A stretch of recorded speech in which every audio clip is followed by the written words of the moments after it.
bem como a referência da primeira leitura que nos traz a temática do banquete, que está intimamente e transversalmente ligada com o Evangelho, onde o rei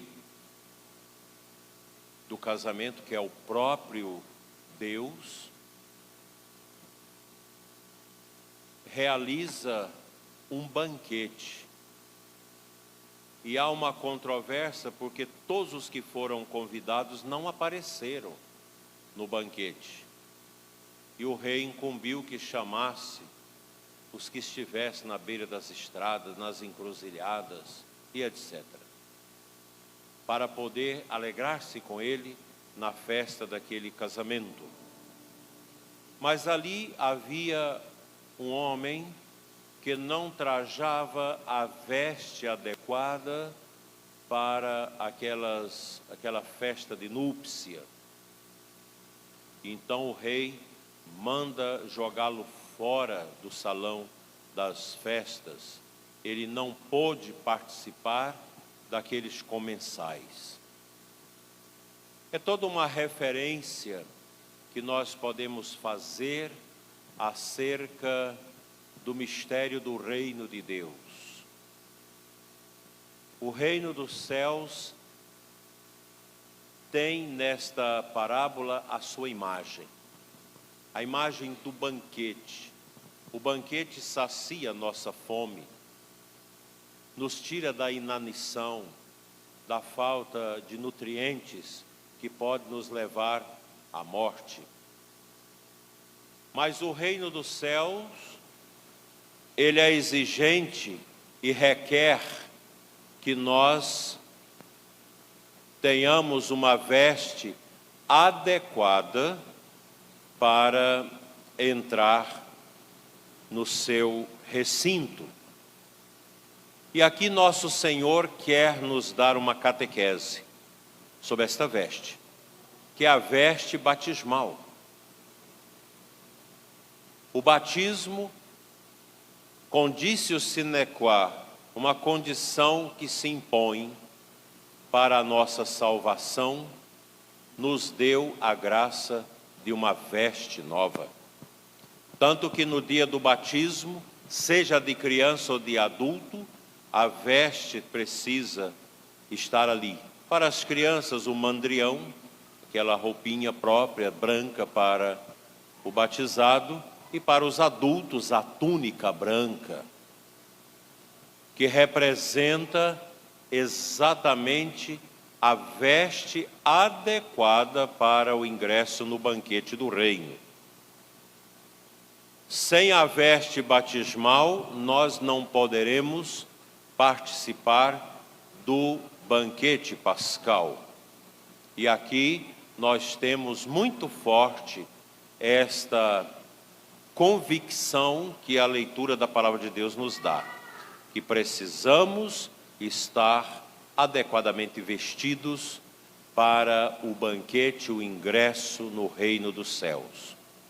Como vai ingressar no reino dos céus alguém que jogou fora a veste do batismo para trazer para si a veste do pecado, a veste da embriaguez, dos vícios, das drogas, a veste da prostituição, a veste da ideologia de gênero, a veste do aborto, da pornografia, de tantos males que nos nossos tempos cada vez mais estraga o coração das pessoas.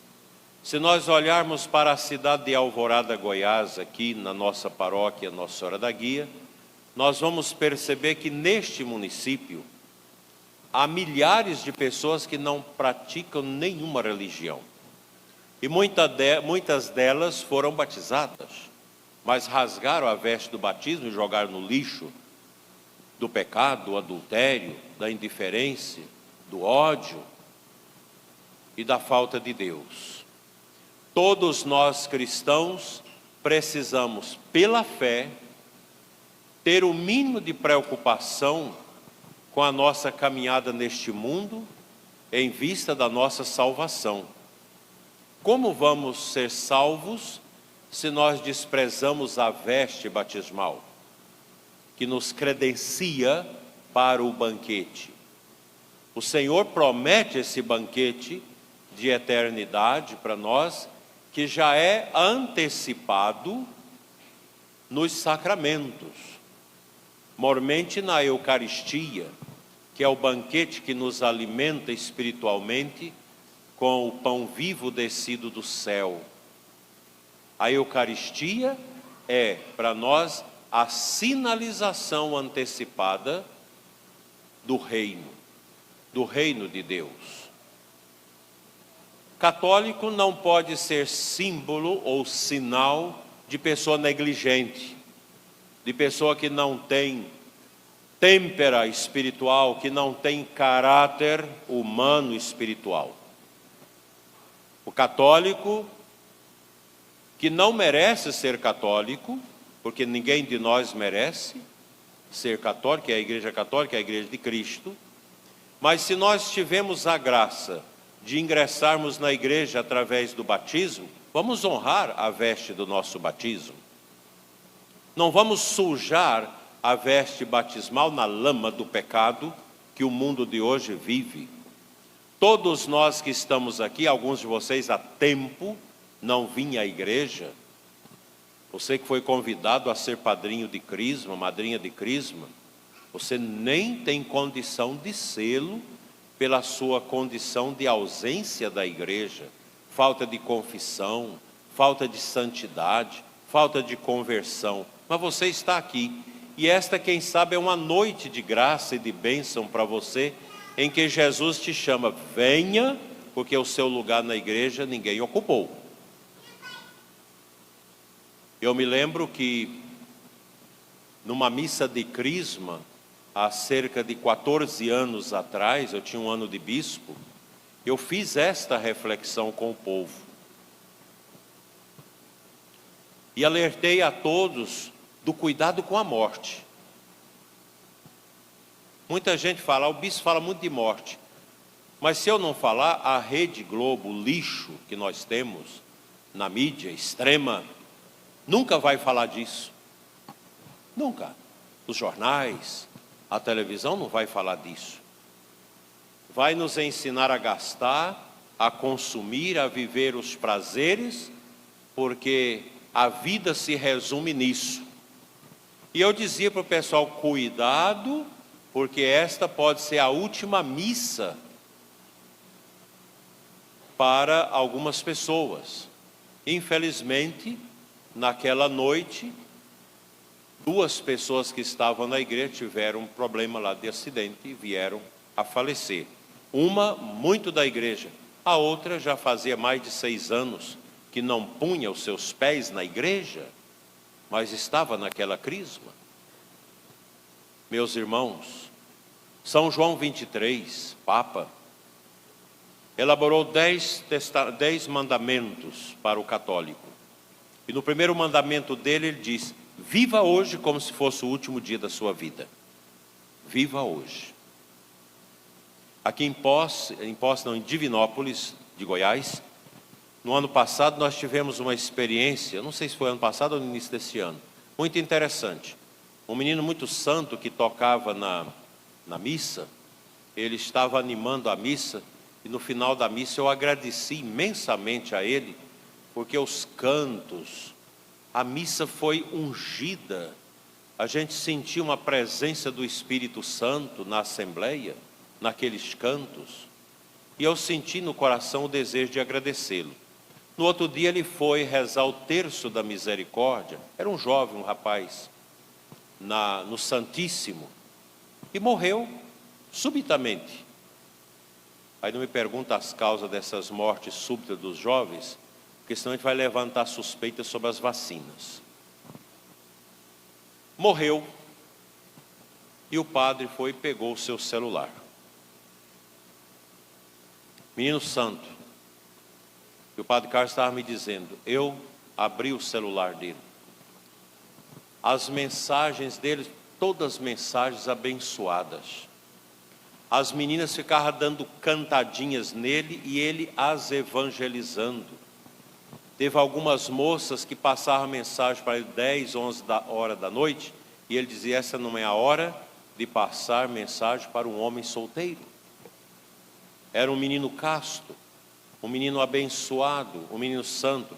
Esse morreu na graça, morreu diante do Santíssimo, rezando o terço da misericórdia.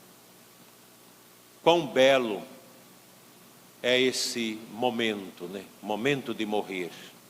Quantos sacerdotes morrem celebrando a missa, outros sacramentos. Quantos casais que se separam pela morte de maneira tão bonita. Quantas mortes bonitas que nós temos, porque são pessoas que guardam a veste batismal, porque sabe que a veste do seu batismo será a sua credencial para entrar no banquete eterno de Deus. Para vocês que hoje recebem a crisma, acredito que esta mensagem, ela é muito oportuna, para que vocês pensem nisso. Muitos de vocês são jovens, muitos até mergulhados às vezes no pecado, muitos que há tempo não se confessava, e quem sabe você agora com essa confissão você vai emendar de vida, não vai voltar nos pecados que você estava. A vida passa muito rápido. Quando eu olhava vocês subindo ali na fila para ingresso na igreja, eu me lembrava do meu tempo de jovem, o tempo da formatura da 8ª série, o tempo do grupo de jovens. Tudo passa, tudo é muito rápido, mas como é bom a gente poder levantar todo dia e pensar em Deus, rezar, na hora de deitar você rezar, durante o dia algumas orações, momentos de Deus. Como isso é bom! Esse mundo, os santos já nos ensinaram muito sobre isso. Esse mundo é chamado de século, é o mundo que passa. As coisas deste mundo não vão conosco no dia da nossa morte. Assim como nós nascemos sem nada, dia da ligadura de trompas, no mundo do pecado. Esse não é o mundo que Deus quer para nós, porque esse é o mundo da desova das almas no inferno. Deus nos quer ungidos pela graça do batismo, para sermos bons pais e mães de família, bons filhos, bons profissionais, bons políticos, bons funcionários públicos, bons autônomos, bons empresários. É isso que Deus quer de nós. Sabendo que tudo que nós temos nesse mundo é passageiro, é muito relapso, que a nossa riqueza está no céu, e essa riqueza do céu a gente vai construindo como? Com a oração, com o bem que a gente faz aos pobres, com a educação, com a bondade, com a luta contra nós mesmos, que o grande inimigo nosso nem sempre é o demônio. Tem dia que eu fico pensando, como que o povo coloca tanta coisa na cacunda do diabo?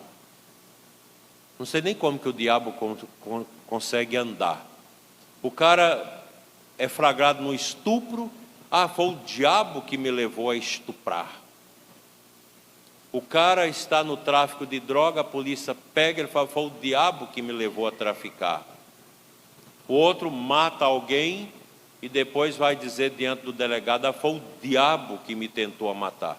Não, é você mesmo. O diabo é você, que não dá conta de vencer a sua desgraça, a sua miséria, a sua volúpia, a sua tentação, as suas inclinações pecaminosas, herdadas de Adão e Eva, que o batismo nos lavou, mas não tirou os efeitos dessas misérias tão graves na nossa vida, que são as consequências do pecado original. Vinci quem se vinci, vence quem se vence. se você tem a tentação da gula, da ira, a tentação da luxúria, a tentação de tantas misérias, da vaidade, da soberba, você tem que lutar contra isso.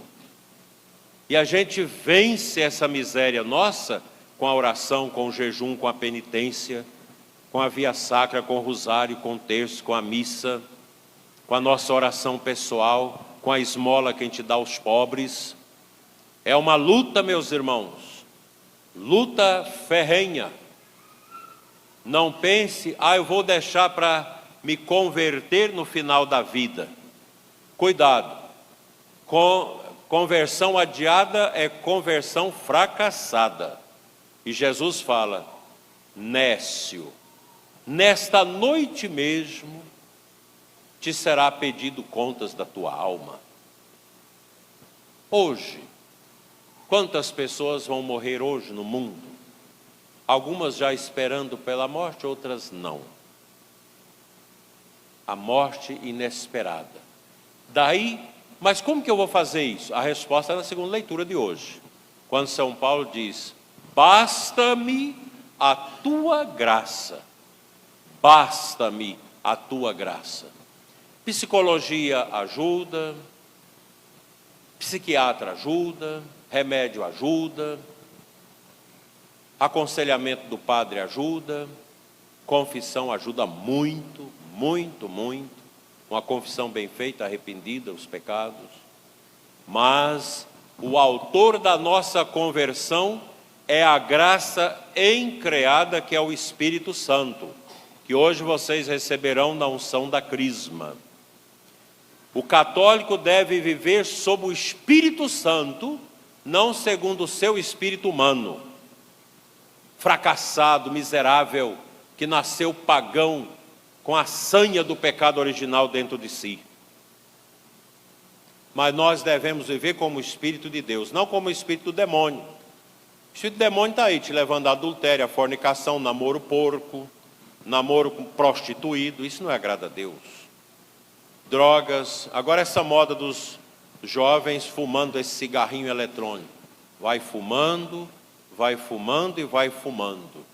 Lá na frente você vai dizer, onde estava eu de ter usado essa coisa e agora estou aqui sem conseguir respirar, porque o câncer já tomou conta do meu pulmão.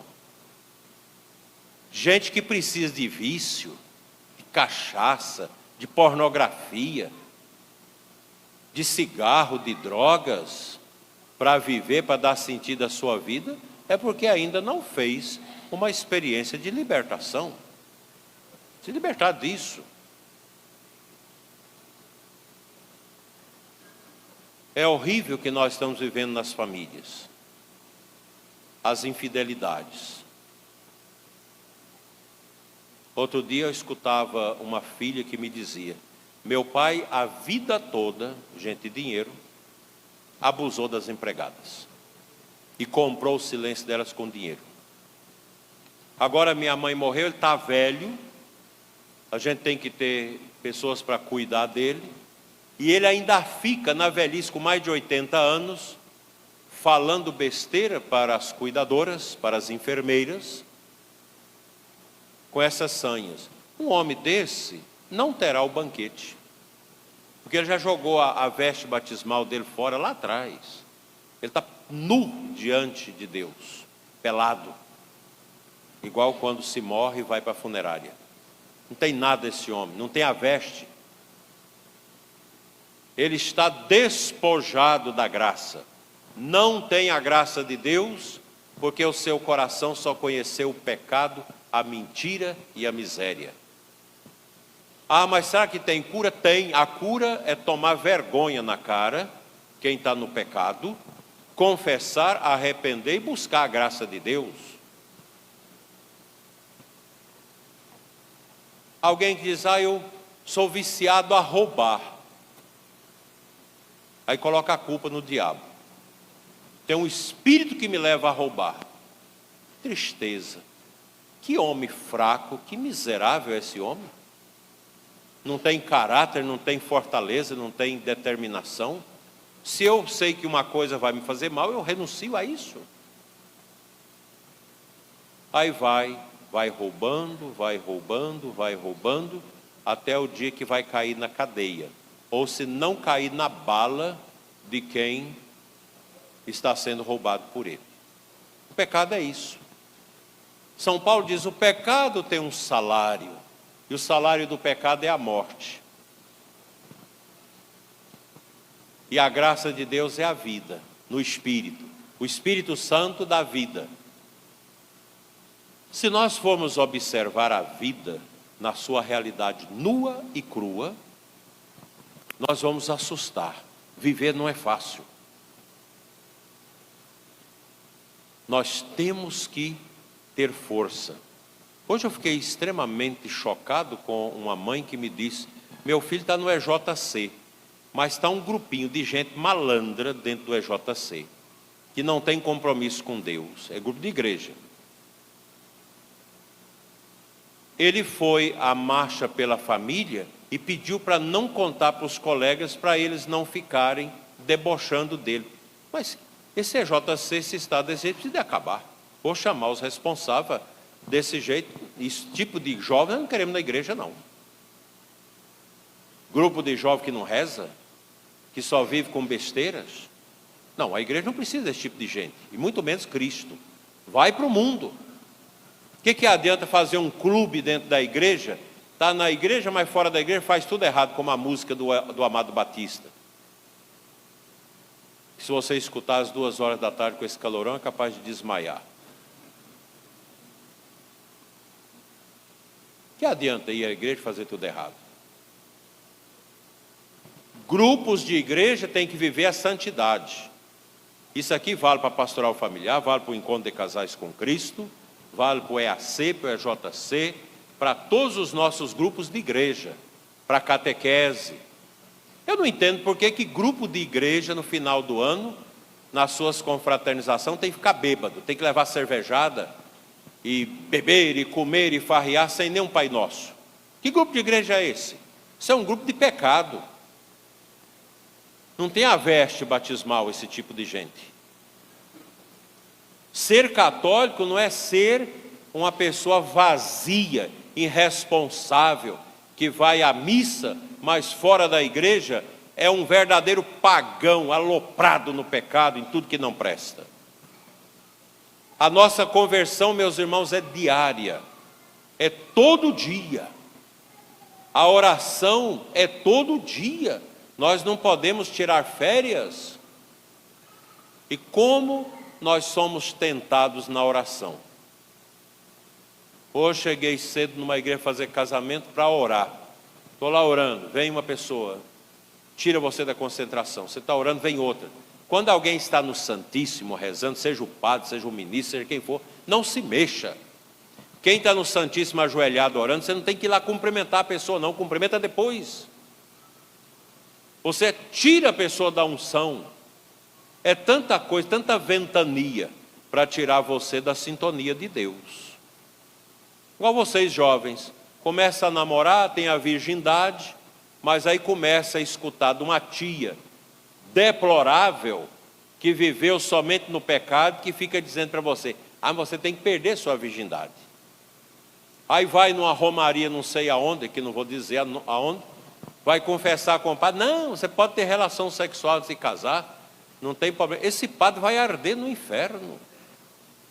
Como que você aceita o pecado como uma coisa boa?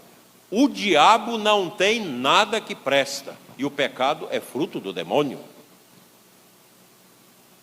O jovem de igreja vive a sua pureza, guarda a sua castidade, seja a moça, seja o rapaz, dá para o casamento. Eu sei que tem padre e pessoas que escutam essa pregação e vai dizer, esse bispo é um atrasado, é um conservador, é um fora do tempo, está lá na Idade Média.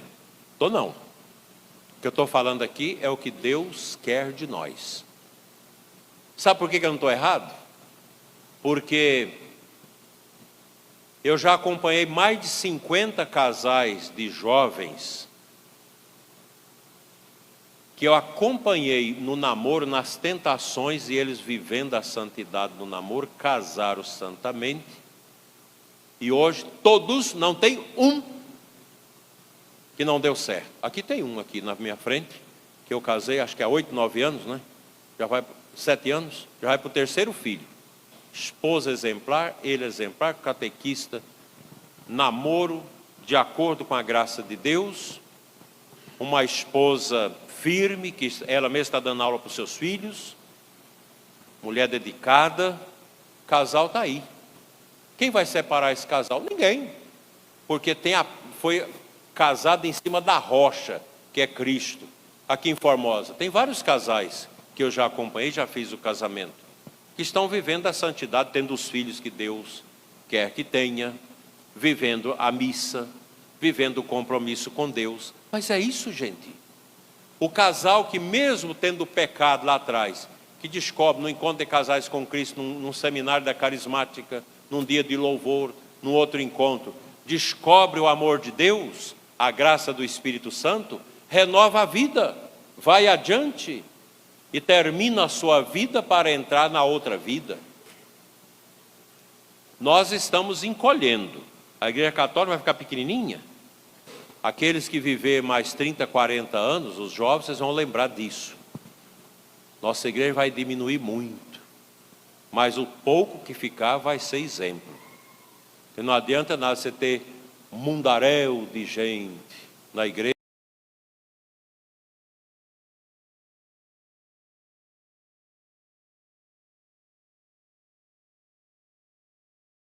Menino, zero.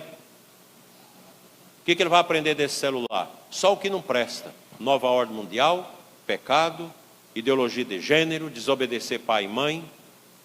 E pronto.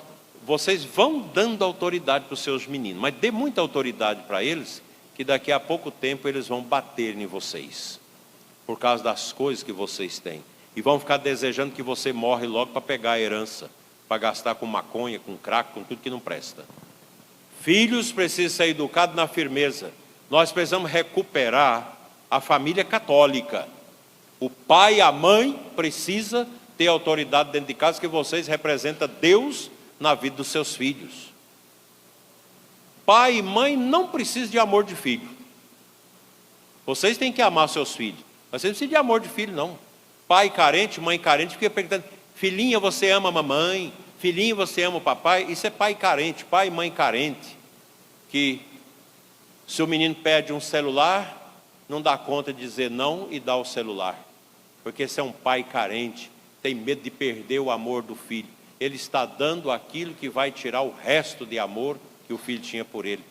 O filho vai virar um carrapato para sugar o sangue dele a vida toda e não dar nenhuma resposta positiva. Nós precisamos retomar aquilo que a Globo, lixo, tirou das nossas famílias através das suas novelas. A Globo e esse resto de mídia extrema, que é contra a fé católica, que é contra o judaísmo, que é contra a civilização ocidental, que é a favor do que não presta. Se nós quisermos fazer a vontade de Deus, é preciso renunciar. E essa renúncia tem que começar nas famílias, no seminário, na vida do clero, em tudo. Porque o nosso mundo hoje está perdido. E se nós não tivermos cuidado, todos nós vamos sucumbir nesse mundo de pecado, de vazio que nós estamos sentindo na humanidade. Cristão carrega a cruz. Está aqui a cruz. A cruz.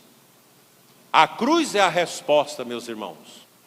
Porque sem a cruz não há Páscoa, não há ressurreição e não há Pentecostes.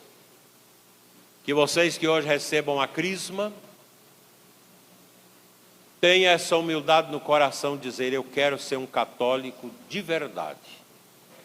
Eu quero ser um cristão que vai deixar as marcas de Cristo onde eu passar. E no final da minha vida, juntamente com Nossa Senhora Guia, que vai nos guiando, eu quero dizer diante de Deus e do seu trono: combati o bom combate, guardei a fé, me resta agora receber a coroa da vitória. Assim seja. Amém.